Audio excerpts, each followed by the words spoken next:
what's going on? I am super excited to do this workshop. Okay. Uncle Sam, did you see what Uncle Jim did? Frozen out to shade. All right, so for those of y'all who have never seen my face before, which is probably going to be a lot of you, my name is Kay Marion, aka Kay Sings Everything. I am a singer, songwriter, opera singer, activist, cat lover, just all around art enthusiast.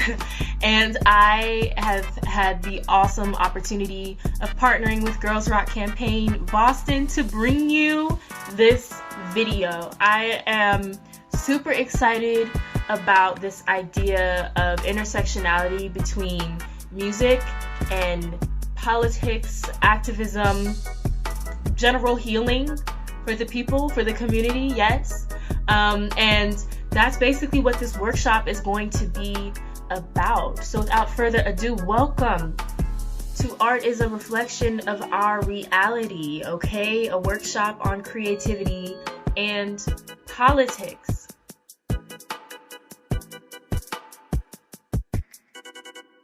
Nine times out of 10, okay, if you are someone who is going to click on this video with this kind of title, I don't have to convince you that there is a connection between art and politics, right? I think it's fair to assume that you and I share some common ground in understanding that art is inherently political in a lot of ways, but not all art is created with the intention of addressing political situations, right? So there's a difference between Little Women, right, and contextualizing that piece of work versus Uncle Tom's Cabin, which is specifically centered around a political issue.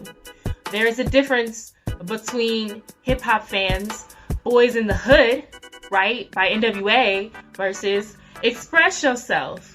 You know what I mean? There's also a difference, guys, right, between going to Disney World and living your best life and going to the Statue of Liberty. It's a historic monument. So we can see in a bunch of different ways how, you know, art could definitely be tied in contextually with politics, but it takes specific intention to create something that would be considered a political work. Now, artivism, which is the affectionate term that the general population is currently using for art plus activism, isn't necessarily a distinct science, right? It's something that is still sort of being molded and studied in a variety of different ways. But there are some existential questions that a lot of people are considering, and we're going to be grappling with those issues a little bit today in our workshop, all right? The first question being, do artists have some sort of political responsibility? Can creative expression ever fully be separated from politics? Are there and should there be boundaries around the consumption of art? For political reasons? Cultural reasons? For the sake of this workshop, I'm going to work through my responses to some of those questions with you all and attempt to set up boundaries that will make this work as equitable and fair and painless as possible.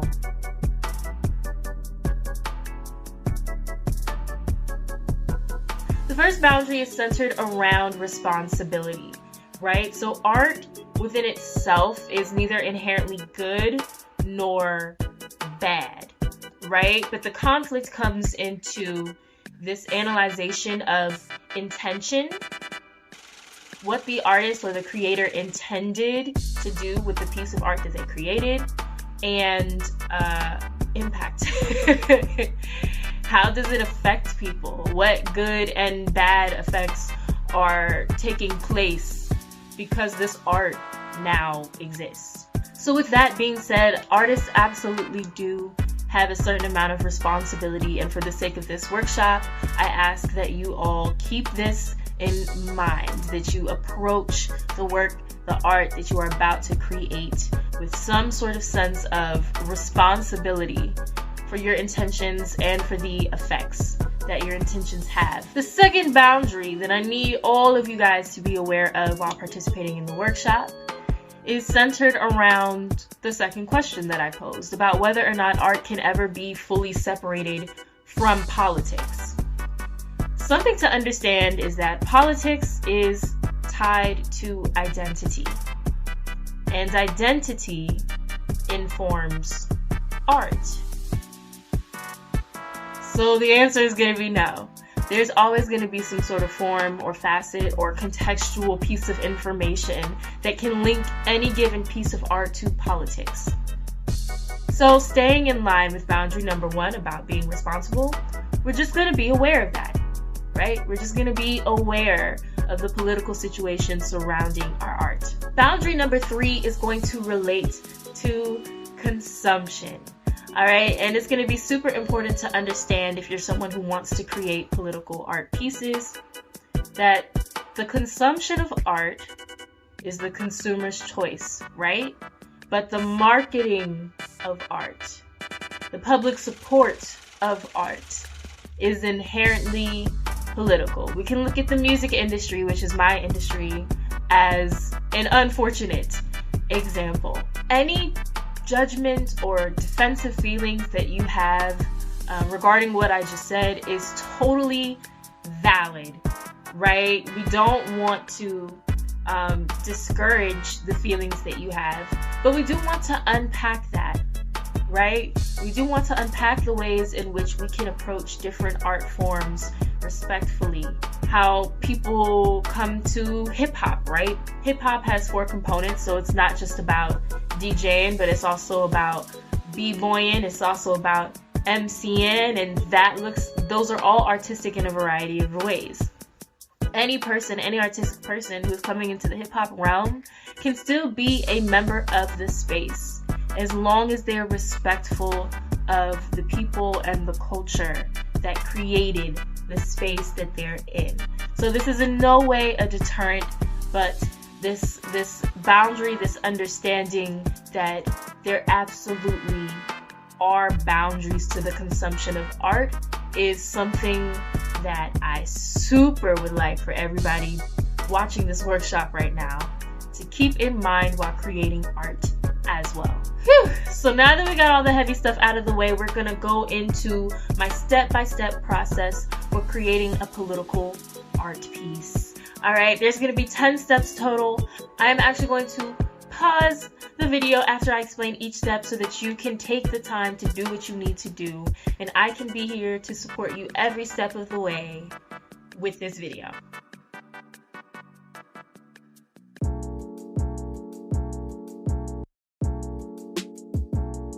So the first thing that you want to do is you want to pick an issue, and you want to make sure that the issue isn't too broad, okay? I'm not going to sit down and be like, I'm just going to do something about systemic racism.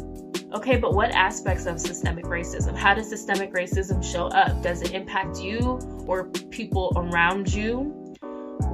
What are you wanting people to actually do with this? You want to make sure that the issue that you pick is small enough so that you can build upon that and create art that actually prompts action as opposed to just being a commentary.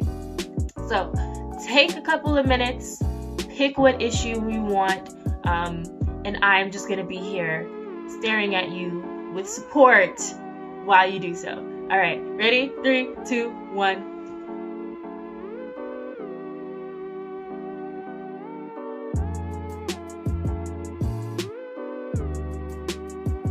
Welcome back, guys. The second thing that you want to do is research the issue. You want to be knowledgeable, you want to be up to date, you want to understand what's going on. Say, I know that in my hometown, Black Lives Matter Greensboro is trying to rally around someone who has been unjustly targeted by the police. Well, I need to research that person. I need to know their name. I need to know their story. I need to see exactly what the needs are. Make sense? So take the time to do that. I'm going to be here once again as your cheerleader. 3, 2, 1.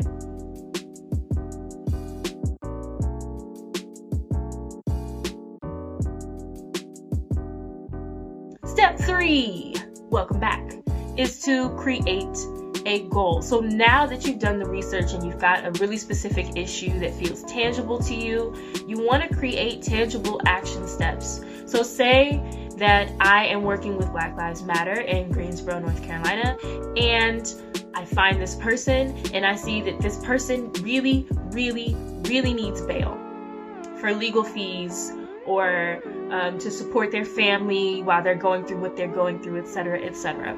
And it looks like the call to action that the activists that are on the ground are asking for people to participate in is donating funds.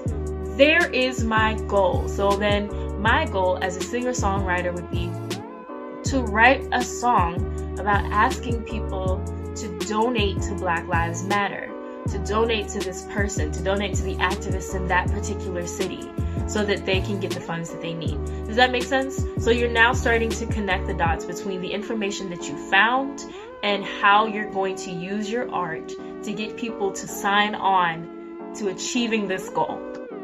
All right, so take a few minutes to write all that down. Got it? Okay.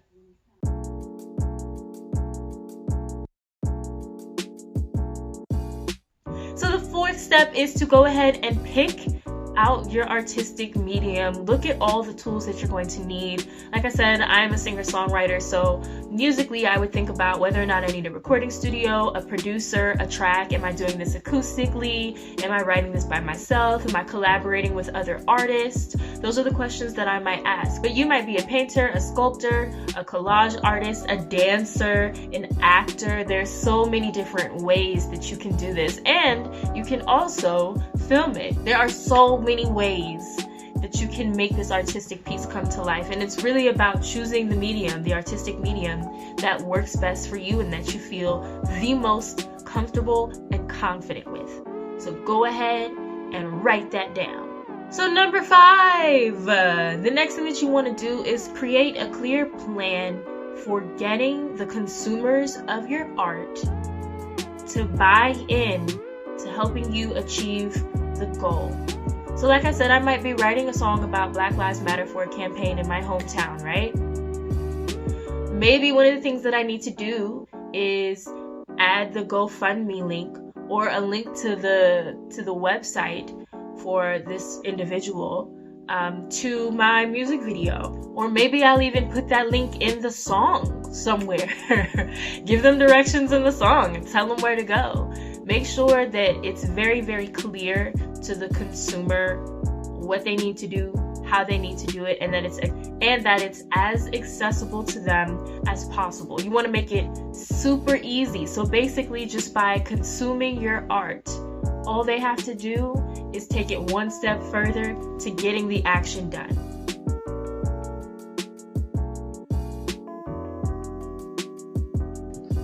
Alright, so the next step is creation. This is where you shine. Oftentimes for me, I'm going to be honest and transparent here, you guys, this is sort of the hardest part about creating political art, because you start to second guess yourself. You start poking holes in the delivery of certain things, and you get really wrapped up in this paralysis of analysis, as I like to call it, where you're just not even sure that you should even do it, and you don't want to do anything, and you just want to stop. Don't do that. Just breathe.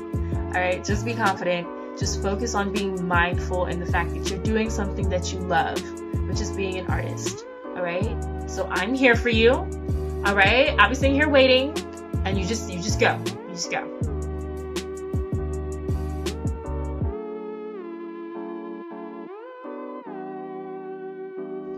Go you! Okay, so now we've come to another sort of difficult part of this process, which is being willing to pivot. This is basically the time where you should be analyzing the art, where you should be thinking about what your intentions are versus what the possible effects of the art could be, and how that actually translates via what you have just created. So, gentle reminder, be kind to yourself. Don't get frustrated. Don't belittle yourself. Use kind words when you're speaking about your art. And I'll be right here, quietly waiting.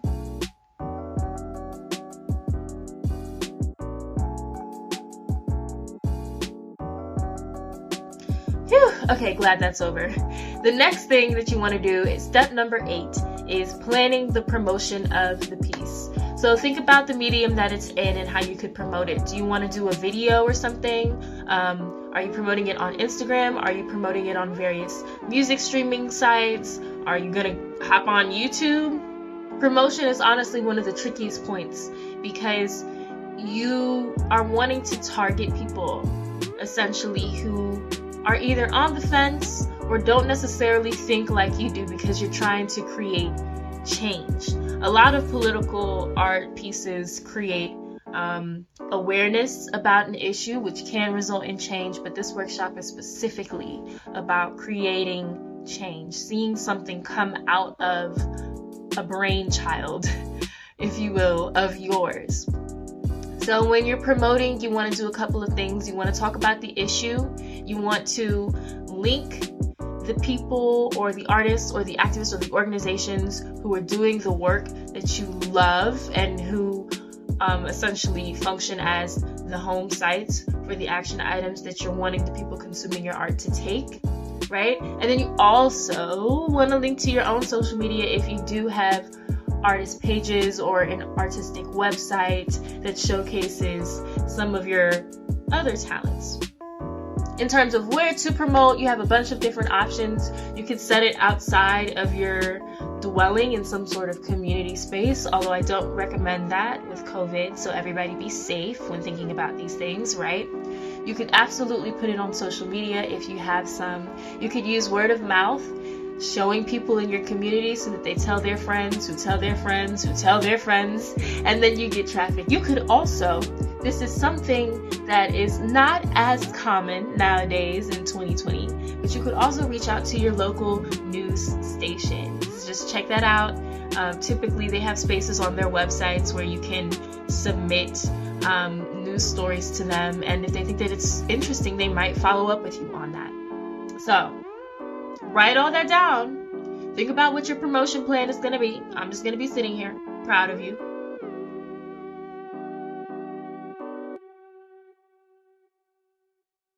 Awesome. So the 9th step is just staying up to date.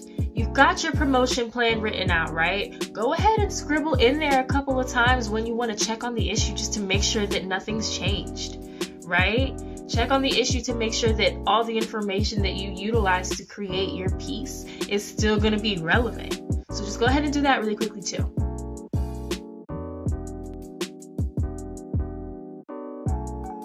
And now, friends, you have made it to the finale, step number 10, which honestly is, I would say, one of the most important steps that any political artist should keep in mind when doing this kind of work.